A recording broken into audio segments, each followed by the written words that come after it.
அஸ்ட்ரோசைன் channel வாயிலாக உலகெங்கும் வாழ்ந்து கொண்டிருக்கும் சகோதர சகோதரிகளுக்கு அன்பார்ந்த வணக்கங்கள் மற்றும் வாழ்த்துக்கள்.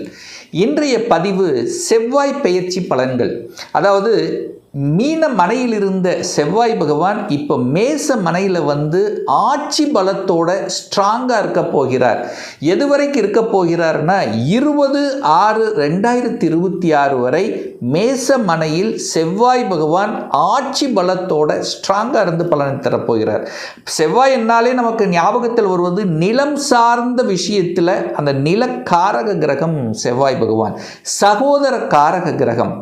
அதே சமயத்தில் இந்த ரியல் எஸ்டேட் சம்பந்தப்பட்ட துறைக்கு சொந்தக்காரர் இந்த செவ்வாய் பகவான். கோபப்படுறது, ஆக்ரோசப்படுவது, வேகமாக செயல்படக்கூடிய ஒரு கிரகம் செவ்வாய்.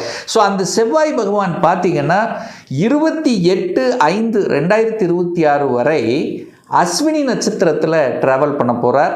அதே போல் 15/6/2026 வரை பரணி நட்சத்திரத்திலும், அதற்கப்புறம் 20/6 வரை மேசத்தில் இருக்கக்கூடிய கிருத்திகை நட்சத்திரத்தில் இந்த செவ்வாய் பகவான் பிரயாணம் பண்ணி பலனை தரப்போகிறார். அப்போது இந்த பதிவை முழுவதுமாக பாருங்கள், ஸ்கிப் பண்ணாமல் பாருங்கள். கண்டிப்பாக ஏதாவது ஒரு ரூபத்தில் உங்களுக்கு யூஸ்ஃபுல்லாக இருக்குங்கிறதுல எந்தவித மாற்று கருத்தும் கிடையாது. நம்ம சேனலை நீங்கள் ஃபஸ்ட்டு டைம் பார்ப்பவர்கள் என்றால் மறக்காமல் சப்ஸ்கிரைப் பண்ணிக்கிங்க. மிதுன ராசி அன்பர்களே, செவ்வாய் பெயர்ச்சியால் என்ன பலன்? மீன மனையிலிருந்த செவ்வாய் பகவான் இப்போ மேச மனையில் வந்து அமர்ந்து ஆட்சி பலத்தோட வலிமையாக இருக்க போகிறார். ஸோ இந்த பயிற்சி எப்போ நடக்குது அப்படின்னா 11/5/2026 முதல் மேசத்தில் ஆட்சி பலம் எது வரைக்கும் இருக்குது அப்படின்னா 20/6/2026 வரை. ஸோ இந்த காலகட்டம் செவ்வாய் பகவான் வலிமையாக இருந்து நல்ல பலனை கொடுக்க காத்து கொண்டிருக்கிறது இந்த மிதுனத்துக்கு. இந்த செவ்வாய் பகவான் யார் அப்படின்னா லாபாதிபதி, 11க்குரியவன், 11ஆம் இடத்திலேயே ஆட்சி பலத்தோட வலிமையாக இருக்கக்கூடிய காலகட்டம். அதே சமயத்தில் 6க்குரியவன் கடன், நோய், எதிர்ப்பு, பகையை தரக்கூடியவனும் அதை செவ்வாய் தான். இந்த மிதுனத்துக்கு 6க்குரியவன் யாருன்னா செவ்வாய் தான். அந்த செவ்வாய் 6க்குரியவன் தனக்கு 6ல் போய் உட்கார்ந்துருக்கார். அப்போது எதிர்ப்பை கொடுக்கக்கூடிய, வலிகளை, வேதனையை கொடுக்கக்கூடிய கிரகங்கள் அதிலிருந்து மீண்டு, அதிலிருந்து விடுதலை பெற்று உங்களுக்கு லாபத்தையும் மனமகிழ்ச்சி கொடுக்கக்கூடிய அமைப்பில் இருக்குது. அப்போ என்ன அர்த்தம்? எதிரிகள் உங்களை விட்டு விலகப் போகிறார்கள் அப்படின்னு அர்த்தம். உங்களுக்கு யாரெல்லாம் கொடைச்சல் கொடுத்து கொண்டிருந்தார்களோ, யாரெல்லாம் பிரச்சனை கொடுத்து கொண்டிருந்தார்களோ அவர்கள் உங்களை விட்டு விலகப் போகிறாங்க, அல்லது நீங்கள் அவர்கள் விட்டு விலகப் போகிறீங்கன்னு அர்த்தம். ஸோ ஏதோ ஒரு விஷயம் கண்டிப்பாக நடக்க இருக்கிறது அப்படின்னு நம்ம எடுத்துக்கலாம். அடுத்து 6ஆம் இடம் என்பது கடனை கொடுக்கக்கூடிய இடம். 6ஆம் இடம். அப்போ நிறைய மிதுன ராசி என்பர்கள் கடன் இருக்குது சார், கடனால் பிரச்சனை சார், கடனால் தொல்லை இருக்கிறது, கடன் அளவுக்கு அதிகமாக போகிவிட்டது, இப்படியெல்லாம் நினைத்து, கடனை நினைத்து வருத்தப்பட்டு கொண்டிருக்கக்கூடிய இந்த மிதுன ராசி என்பர்கள் இப்போது இந்த செவ்வாய் பெயர்ச்சிக்கு அப்புறம் அந்த ஆட்சி பலம் பெற்று வலிமையாக இருக்கக்கூடிய இந்த காலகட்டத்தில் அதிலிருந்து மீண்டு வருவதற்கு உண்டான அமைப்புகளை உருவாக்கும். கடன் இருக்கா பார்த்துக்கலாம் என்கின்ற தன்னம்பிக்கை உணர்வை கொடுக்கக்கூடிய அமைப்பு, அல்லது கடனை கட்டிவிடலாம் என்கின்ற எண்ணங்கள், அல்லது ஏதோ ஒரு தொழிலுக்கு கடனை வாங்கணும்னா அது கடன் கிடைக்கக்கூடிய சந்தர்ப்ப சூழ்நிலைகள், இப்படியாவது இந்த கடனை பற்றி பேசாமல் கண்டிப்பாக இருக்க முடியாது இந்த மிதுன ராசி அன்பர்கள். ஹெல்த்தில் பிரச்சனை இருக்குது சார், ஏதோ ஒரு வகையில் தொந்தரவு கொடுத்து கொண்டிருக்கிறது, ஒரு 2 மாதம் 3 மாதமாகவே பிரச்சனை இருக்குது, நானும் எத்தனையோ இடத்துல போய் பார்த்து ட்ரீட்மெண்ட் பார்த்து சரியில்லாமல் இருக்குன்னா இந்த காலகட்டத்தில் சரி செய்யக்கூடிய சந்தர்ப்பங்கள் இப்போ தான் வந்து சொல்லுவாங்க, இந்த இடத்துக்கு போங்க சரியாயிரும், இந்த டாக்டரை போய் பாருங்கள், இந்த ஹாஸ்பிட்டலில் போய் பாருங்கன்னு சொல்லுவாங்க. கரெக்டாக போய் பார்த்து அது சரியாகக்கூடிய தன்மைகள். அப்போது ரொம்ப நாளாக ஒரு பிரச்சனை இருந்தவர்களுக்கெல்லாம், ஹெல்த் பிரச்சனை இருந்தவர்களுக்கெல்லாம் சரி செய்யக்கூடிய சந்தர்ப்ப சூழ்நிலைகளை கொடுக்கக்கூடிய ஒரு காலகட்டம் தான் இந்த மிதுன ராசி அன்பர்கள் அப்படின்னு சொல்லுவேன். அடுத்து வேலை. 6ஆம் இடம் என்பது வேலை. அப்போது வேலையை கொடுக்கக்கூடியவனும் அதே செவ்வாய் பகவான் தான். அப்போது வேலை கொடுக்க காத்து கொண்டிருக்கிறது. ஸோ வேலை இல்லாத மிதுன ராசி என்பர்கள் இந்த காலகட்டத்தில் நீங்கள் படித்த படிப்புக்கேற்ற உங்களுடைய ஸ்டேட்டஸுக்கு தகுந்த மாதிரி வேலை கிடைக்கக்கூடிய அமைப்புகள் பிரகாசமாக இருக்கிறது. அது உங்கள் முயற்சியால் வெற்றி கொடுக்கக்கூடிய தன்மைங்கிறது இருக்கிறது. ஸ்ட்ராங்காக நம்ம இந்த இடத்துல பதிவு செய்யலாம். அதே சமயத்தில் செவ்வாய்ங்கிறது நிலம் சார்ந்த விஷயங்கள், இந்த ரியல் எஸ்டேட் சம்பந்தப்பட்ட துறையில் இருக்கக்கூடிய மிதுனத்துக்கு இப்போது கூடுதல் வருமானம் வளர்ச்சியை கொடுக்கக்கூடிய ஒரு காலகட்டம் அப்படிங்கிறத நம்ம ஸ்ட்ராங்காக இந்த இடத்துல சொல்லலாம்.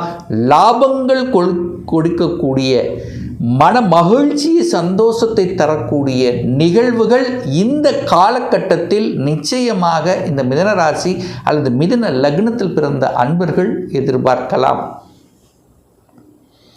இந்த செவ்வாய் பகவான் பார்த்தீங்கன்னா 11/5/2026 28/5/2026 வரை அஸ்வினி நட்சத்திரத்தில் ட்ராவல் பண்ணுறார். அஸ்வினிங்கிறது கேது. அப்போது செவ்வாய் பகவான் கேதுவோட நட்சத்திரத்தில் ட்ராவல் பண்ணுறார். அந்த கேது இப்போது உங்களுக்கு 3ஆம் இடத்துல முயற்சி ஸ்தானத்தில் இருக்குது.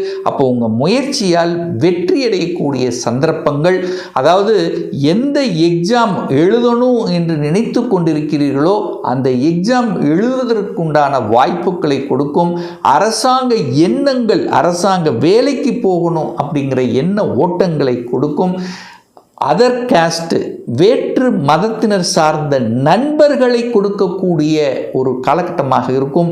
வெளிநாடு, வெளி மாநிலம், அந்நிய தேசங்கள் சென்று வரக்கூடிய தன்மைகள், தொழில் ரீதியாகவோ உத்தியோக ரீதியாகவோ அல்லது வேலை ரீதியாகவோ டிராவல் பண்ணக்கூடிய அமைப்புகள், ஒப்பந்தங்கள் கிடைக்கக்கூடிய வாய்ப்புகள், அதாவது சிறுதூர பிரயாணங்கள், தூரதேச பிரயாணங்கள் செல்லக்கூடிய தன்மைகள், விற்பனை சம்பந்தப்பட்ட துறையில் இருக்கக்கூடிய, அதாவது தகவல் தொடர்பு துறையாக இருக்கலாம், கம்யூனிகேஷனாக இருக்கலாம், பேச்சு சம்பந்தப்பட்ட விஷயமாக இருக்கலாம், கன்சல்டன்சியாக இருக்கலாம், மார்க்கெட்டிங்கில், இந்த மாதிரி துறையில் இருக்கக்கூடிய இந்த மிதுனத்துக்கு இந்த காலகட்டம் கூடுதல் வளர்ச்சி கொடுக்கக்கூடிய ஒரு நல்ல காலகட்டமாகவே உங்களுக்கு அமைய இருக்கிறது.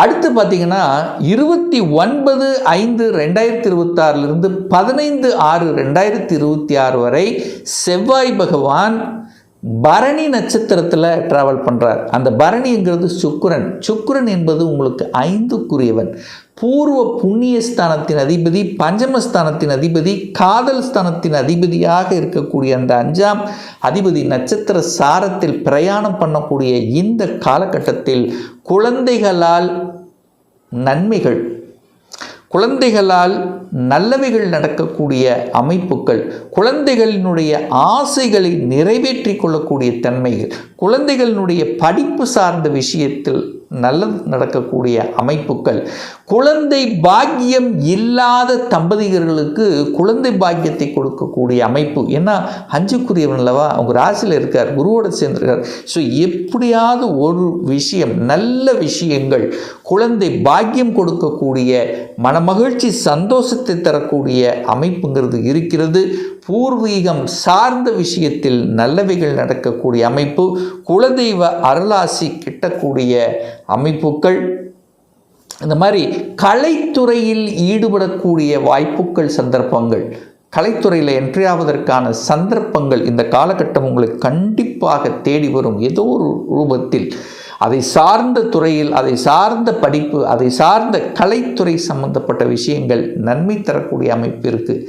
அப்போது செவ்வாய் பகவான் சுக்கிரன் நட்சத்திரம், செவ்வாய் சுக்கிரன் காம்பினேஷன் வரக்கூடிய இந்த காலகட்டம் நிலம் சார்ந்த விஷயத்தில் நன்மை கொடுக்க காத்து கொண்டிருக்கிறது. ஒரு வீடு வாங்கணும்னு நான் ஆசைப்படுறேன், ஒரு இடத்த வாங்கணும் அப்படின்னு ரொம்ப நாளாக என் மனதில் ஓடிக்கொண்டிருக்கிறது. இப்படி இடம், நிலம், வீடு, வண்டி, வாகனம் சார்ந்த விஷயங்கள் நன்மை கொடுக்கக்கூடிய ஒரு காலகட்டம். அப்போ உங்கள் மனசில் இருக்குது, ஆசை இருக்குது, வாங்கணும்னு நினைக்கிறோம். ஸோ இந்த காலகட்டம் அற்புதமான ஒரு காலகட்டம். வீட்டை ஆல்ட்ரு பண்ணுவது, வீட்டுக்கு தேவையான பொருள்களை வாங்குவது, ஸோ இப்படி சுக்கிரன் சம்பந்தப்பட்ட அந்த அதுவும் பார்த்திங்கன்னா ரியல் எஸ்டேட்டில் சூப்பராக இருக்க போகிறீங்க. ஒரு சிலர் ரியல் எஸ்டேட்டில் என்ட்ரி ஆவதற்கான வாய்ப்புகள், சிகப்பு நிற சம்பந்தப்பட்ட துறைகள், அதிகாரம் கொடுக்கக்கூடிய துறைகள், சீருடை அணிந்து பணியாற்றி கொடுக்கக்கூடிய தன்மைகள், ஸோ இது எல்லாமே சூப்பராக இருக்கக்கூடிய ஒரு நல்ல காலகட்டம் மிதுன ராசி அன்பர்களுக்கு. அடுத்து பார்த்திங்கன்னா 16/6 அதாவது 16/6/2026 இந்த செவ்வாய் பகவான் சூரியனுடைய நட்சத்திரமான கிருத்திகை நட்சத்திரத்தில் பிரயாணம் பண்ண போகிறார். அப்போது முயற்சி ஸ்தானத்தின் அதிபதி, ஏன்னா மிதுனத்துக்கு 3க்குரியவன் லாபாதிபதி முயற்சி. அப்போது முயற்சியால் லாபம் கை கொடுக்கக்கூடிய தன்மை. சூரியனுங்கிறது தகப்பனால் மகிழ்ச்சி சந்தோஷம் தரக்கூடிய சில செயல்பாடுகள். சூரியனுங்கிறது அதிகாரம், அட்மினிஸ்ட்ரேஷன், அரசு சார்ந்த விஷயத்தில் நன்மை நடக்கக்கூடிய சில நிகழ்வுகள். சூரியன் அரசாங்க எக்ஸாம் உங்கள் முயற்சியால் அரசாங்க எக்ஸாம் எழுதி 11 வெற்றி பெறக்கூடிய தன்மை. எந்த அரசாங்க எக்ஸாம் எழுதலாம், குரூப் 1, குரூப் 2 அல்லது ரயில்வே சம்பந்தப்பட்ட, நிதி சம்பந்தப்பட்ட, பேங்கிங் செக்டர் சம்பந்தப்பட்ட, ஸோ இந்த மாதிரி எந்த அரசு சம்பந்தப்பட்ட அல்லது ஒரு அதிகாரம் செய்யக்கூடிய தன்மைகள் சிறப்பை தரக்கூடிய ஒரு காலகட்டம். ஏன்னா சூரியனுங்கிறது என்ன, சூரியன் உலகத்தை சுற்றி வருது. ஸோ ஒரு ட்ராவல் செய்யக்கூடிய அந்த வாய்ப்புகள், சூரியனை போல இருக்கக்கூடிய நிகழ்வுகள், அந்த என்ன சொல்கிறது, செவ்வாய் சூரியன் கோபம் வரும். இந்த காலகட்டம் பார்த்திங்கன்னா ஒரு என்னென்னா, செவ்வாய் சூரியன் 2 உஷ்ண கிரகங்கள். ஹீட்டு வரும், உஷ்ணம் வரும், கோபம் வரும், ஆக்ரோஷம் வரும், டக்குன்னு முடிவெடுக்கக்கூடிய தன்மை. ஸோ கொஞ்சம் நிதான போக்கும் அவசியம் என்பதையும் ஞாபகத்தில் வைத்து கொள்ளுங்கள். ஸோ ஆக மொத்தம் இந்த செவ்வாய் பயிற்சியானது அதீதமான நன்மைகள். ஏன்னா லாபஸ்தானத்தில் இருக்க போகிறார் அல்லவா, லாபஸ்தானாதிபதி வலிமை பெறுகிறது. அதிகமான லாபங்களையும் நன்மைகளையும் கொடுக்கக்கூடிய ஒரு அற்புதமான ஒரு காலகட்டம் தான் இந்த மிதுன ராசி அன்பர்களுக்கு. இன்னும் ஒரு துல்லிய பலன் உங்களை பற்றி கம்ப்ளீட்டாக தெரிஞ்சுக்கணுமா? இந்த 2026 எப்படி இருக்க போகுது, உங்களுடைய கொடுப்பினை என்ன, சொந்த தொழிலா வேலையா? அப்போது சொந்த தொழில்னா எப்போ நமக்கு செய்யக்கூடிய கொடுப்பினை இருக்குது, வேலையில் எப்போ நமக்கு ப்ரமோஷன் கிடைக்கும். இப்போ +2 படிச்சுட்டேன், எந்த கோர்ஸ் எடுத்து படித்தால் நம்மளுடைய ஃப்யூச்சர் நன்றாக இருக்க போகுது, 2026 எப்போ எனக்கு திருமணம் நடக்க போகிறது, எப்போ எனக்கு குழந்தை பாக்கியம் கிடைக்கும், எப்போ நான் வீடு கட்டுவேன். ஸோ இது போன்ற கேள்விகளுக்கு துல்லியமான பதிலை நம்மால் கூற முடியும். ஒரு பர்சனல் கன்சல்டேஷன் எடுத்துக்கணும், ஒரு சுய ஜாதகம் பார்க்கணும் என்று விருப்பப்படக்கூடிய அன்பர்கள் டிஸ்பிளே தெரியக்கூடிய நம்பருக்கு வாட்ஸ்அப் மூலியமாகவோ ஃபோன் கால் மூலியமாகவோ தொடர்பு கொண்டு அப்பாயின்மெண்ட் பெற்றுக்கொண்டு நேரடியாகவோ அல்லது ஆன்லைன் மூலமாகவோ கன்சல்டேஷன் எடுத்துக்கலாம். நம்மளுடைய அலுவலகம் கோயம்புத்தூரில் அமைந்துள்ளது. அதாவது கோயம்புத்தூரிலிருந்து மேட்டுப்பாளையம் செல்லும் வழியில் வெள்ளக்கிணர் பிரிவு அருகில், அதாவது அன்னபூர்ணா ஹோட்டலுக்கு பக்கத்தில் அமைந்துள்ளது. பிரியர் அப்பாயின்மெண்ட் வாங்கிட்டு நேரடியாக கன்சல்டேஷன் எடுத்துக்கலாம்.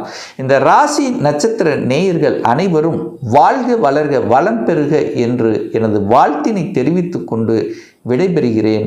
நன்றி, வணக்கம், வாழ்த்துக்கள்.